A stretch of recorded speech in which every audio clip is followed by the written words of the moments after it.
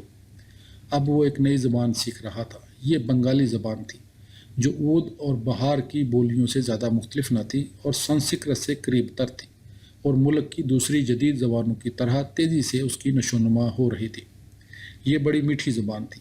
اب وہ اسے اپنی زبان سمجھنے لگا، اسی میں بات چیت کرتا، اسی میں سوچتا، اسی میں لکھتا۔ ایک زمانہ وہ بھی تھا جب وہ دربار جون پور کے ایک امیر کی حیثیت سے یہاں آیا تھا۔ وہ دربار اس وقت لٹ چکا تھا، لیکن حسین شرقی اور اس کے ساتھیوں کی شان و شوکت بہرحال باقی تھی۔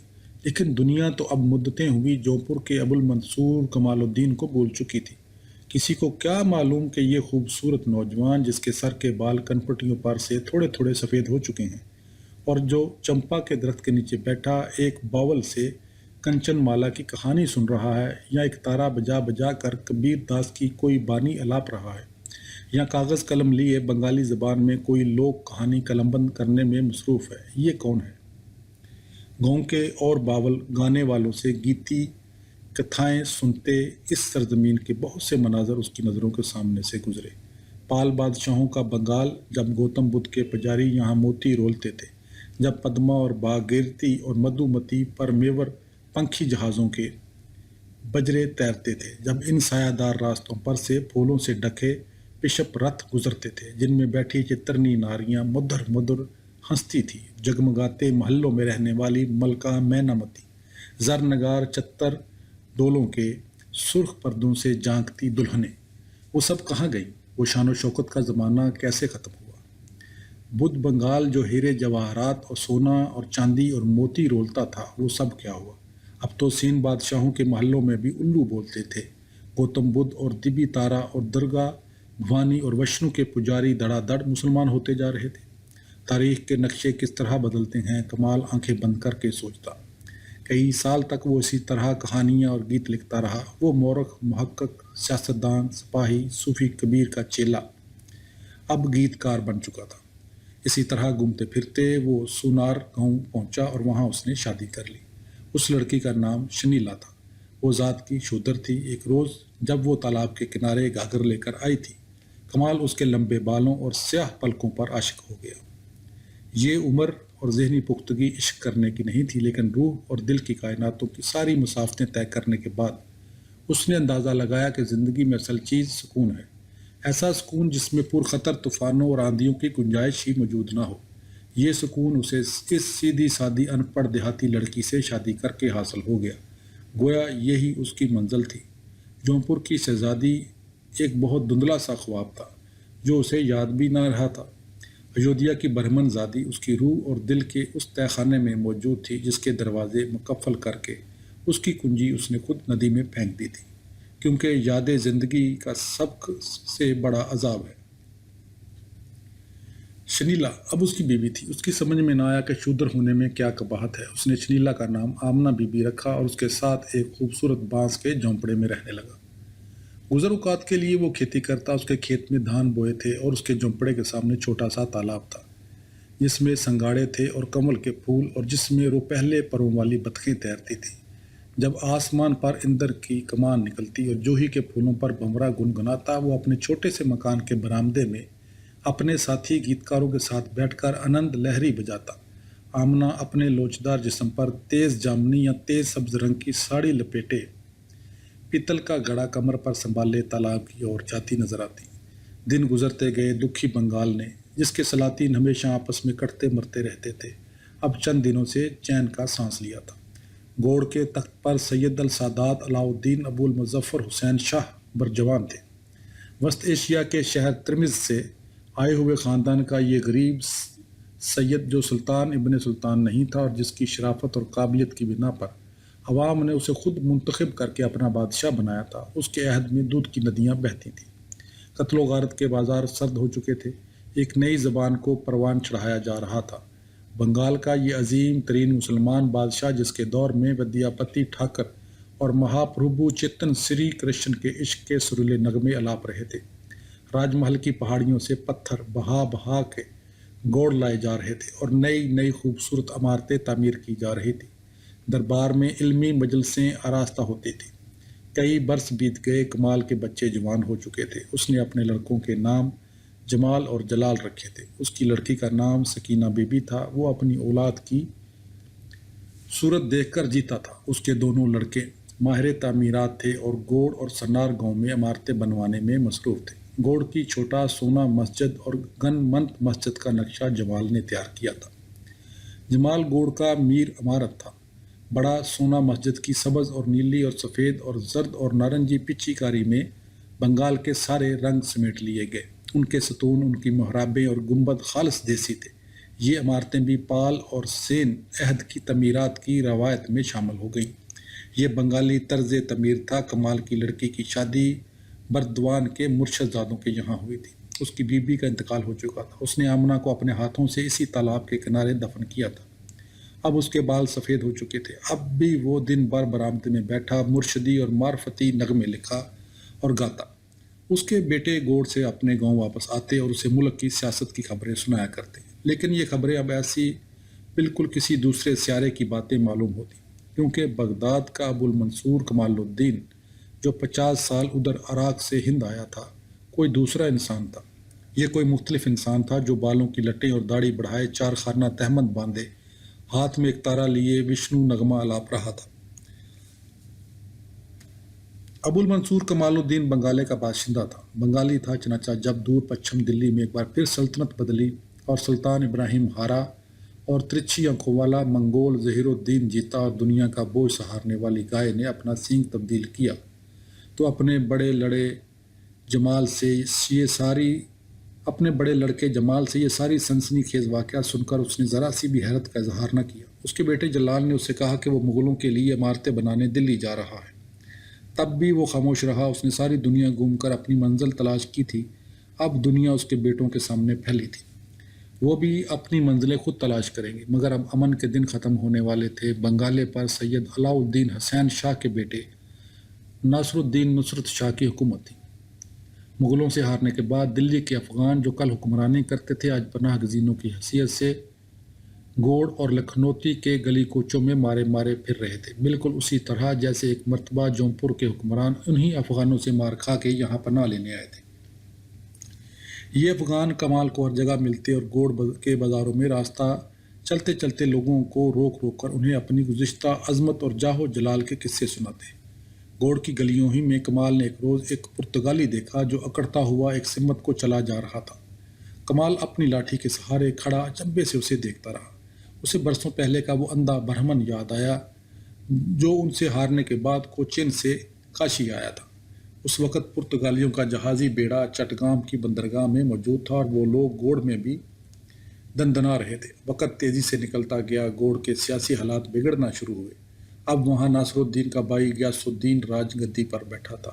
ایک روز کمال نے خبر سنی کہ بہار کے شیر خان نے غیاث الدین سے بنگالے کا تخت چھین لیا۔ پھر معلوم ہوا کہ دلی کے شہنشاہ ہمایوں اور شیر خان میں گمسان کا رن پڑا، اور ایک روز چند باولوں نے آ کر کمال کو بتایا کہ مغل بادشاہ دھوم مچاتا گوڑ میں داخل ہو چکا ہے اور اسی کے نام کا سکہ ٹکسال میں گڑا جا رہا ہے۔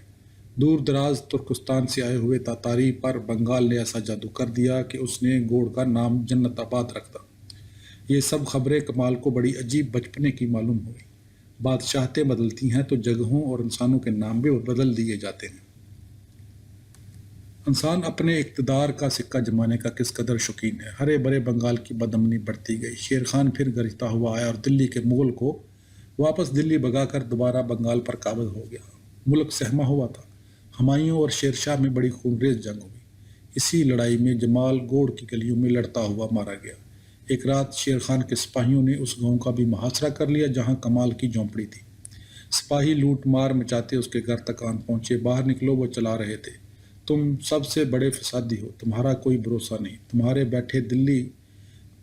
بیٹے دلی جا کر مغلوں سے مل گئے ہیں، تم غدار ہو، تم کو تو ہم جان سے مار دیں گے، تم کو گوڑ لے جا کر قید خانے میں ڈال دیں گے۔ ارے وہ گیت بنانے والا ابو المنصور یہیں رہتا ہے نا، باہر نکل او بڈھے، اندر کس سازش پہ لگا ہے۔ کمال کانپتے ہوئے ہاتھوں میں چراغ اٹھا کر دروازے تک آیا اور حیرت سے سپاہی کو دیکھنے لگا۔ وہ غل مچاتے اس کی اور بڑھے۔ کمال مضبوطی سے دروازے کی چوکھٹ تھام کر ان کے سامنے ڈٹ گیا۔ وہ بہت بوڑھا پھونس ہو چکا تھا، اس کے ہاتھوں میں ریشہ تھا، مگر وہ جم کر کھڑا رہا۔ اس کے پاس اپنی مدافعت کے لیے تلوار بھی نہیں تھی۔ وہ گوڑ لے جایا جائے گا۔ اس نے کس کا قصور کیا ہے؟ اسے افغانوں اور مغلوں کے جھگڑوں سے کوئی دلچسپی نہیں۔ وہ صرف اتنا چاہتا ہے کہ یہاں اسے امن سے رہنے دیا جائے۔ یہ اس کا ملک ہے، اس کا وطن، یہاں اس کے بچے پیدا ہوئے ہیں، یہاں اس کی بیوی کی قبر ہے، یہاں اس کے دھان کے ہرے کھیت ہیں۔ اس نے اس زبان کی آبیاری کی ہے، اس نے گیت بنائے ہیں، وہ یہیں رہے گا۔ اسے غدار کہنے کا حق کسی کو حاصل نہیں۔ یہ دارالحرب نہیں ہے، دارالاسلام ہے۔ اس لمحے اسے انکشاف ہوا، دارالحرب اور دارالاسلام میں کوئی فرق نہیں، صرف رویے کا فرق ہے۔ لڑائیاں دو مذہبوں کے درمیان نہیں ہوتی، دو سیاسی طاقتوں کے درمیان ہوتی ہیں۔ سہسرام کا شیر خان اور دلی کا ہمایوں بادشاہ دونوں کلمہ گو ہیں، لیکن ایک نے آ کر دوسرے کا کلا کما کر دیا۔ دارالاسلام بھی دارالحرب بن سکتا ہے اگر اس پہ شرکا وجود ہو۔ شیر خان کی فوج کے اجڑ سپاہی یہ سب کہاں سمجھ سکتے تھے؟ انہوں نے زور سے کمال کو دھکا دے کر گرایا اور ہلڑ مچاتے آگے بڑھ گئے۔ کمال اپنے گھر کی دہلیز پر اوندے منہ گرا، اس کے منہ سے خون کی ندی بہہ گئی، اور چند گھنٹے تک سسکتے رہنے کے بعد وہ اسی طرح پڑا پڑا خاموشی سے ختم ہو گیا۔ ہند پر اب مغل شہنشاہوں کا راج ہے، پرانا نظام بدل چکا ہے۔ گوڑ اور لکھنوتی اور پٹنہ اب خواب و خیال ہوئے۔ ترکوں کی دلی کا بھی خاتمہ ہوا، دلی اب مغلوں کی ہے۔ لیکن وہ کسان موجود ہے، وہ جو گھٹنوں تک پانی میں جھکا دان کی فصل بو رہا ہے، وہ جو بیلوں کی جوڑی ہکاتا میگنا کے کنارے کنارے جا رہا ہے، وہ باگرتی کی سطح پر کشتی کھیتا اور گیت گاتا ایک گاؤں سے دوسرے گاؤں کی سمت رواں ہے۔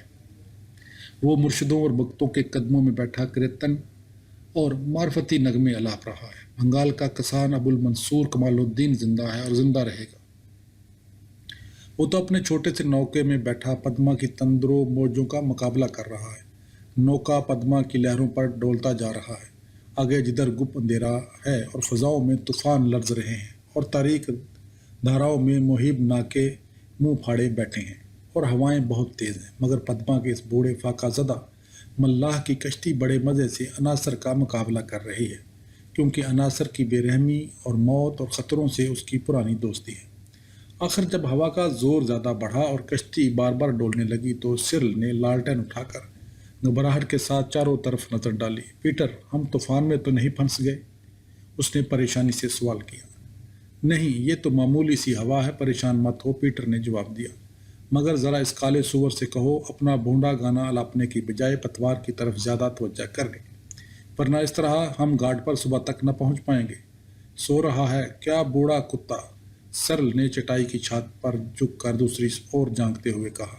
ماجی نے نظریں اٹھا کر اسے دیکھا، صبر کے ساتھ پتوار چلانے میں مصروف رہا۔ یہ بڑے ذلیل لوگ ہیں، جب تک ہنٹر نہ لگاؤ ان میں چستی نہیں آتی، پیٹر نے کہا۔ سرل نے دور سے اپنی نکری موٹ کی چھڑی بڑھا کر بوڑھے کی کمر میں چھوئی۔ وہ آدمی، کیا نام ہے تمہارا؟ ابو المنشور صاحب۔ ابو المنشور، اگر تم چاہتے ہو کہ اسی ہنٹر سے میں تمہاری کھال نہ ادھیڑ دوں تو تم ذرا زیادہ طاقت سے پتوار چلاؤ، سمجھے؟ جی صاحب۔ وہ پھر پتوار پر جھک گیا، نوکا چلا کیا۔ کنارے پر دونوں طرف اناناس اور کیلے کے جھنڈ تھے، دور گاؤں میں روشنیاں جل رہی تھی۔ سرل نے نوکے کی چھت کے اندر جھانکا، اور جہاں ابو المنشور کا مٹی کا دیا اور چٹائی اور جائے نماز اور 2 کانسی کے برتن رکھے تھے، دیوار پر ناریل آویزاں تھا۔ یہ اس بوڑھے پھونس سفید داڑھی والے کی ساری کائنات تھی جو پدما کے طوفانی پانیوں پر ڈولتی تھی۔ سرل کو بڑا عجیب سا لگا۔ اس نے آنکھیں ملیں اور خود کو یقین دلانا چاہا کہ یہ سب صحیح ہے، کہ قسمت کے ایک انوکھے داؤ نے اسے کیمبرج کی گلیوں سے نکال کر یہاں اس نوکے میں لا بٹھلایا ہے، اس عجیب و غریب ملک میں جسے بنگال کہتے ہیں، جسے انڈیا کہتے ہیں۔ لالٹن اٹھا کر اس نے چاروں اور نظر ڈالی، روشنی سے لہروں پر راستہ سا بن گیا۔ برابر سے ایک بڑا شمپان گزر گیا۔ چاند بہت دور بیت کے درختوں کے پیچھے سے آہستہ آہستہ کاہلی کے ساتھ طلوع ہو رہا تھا۔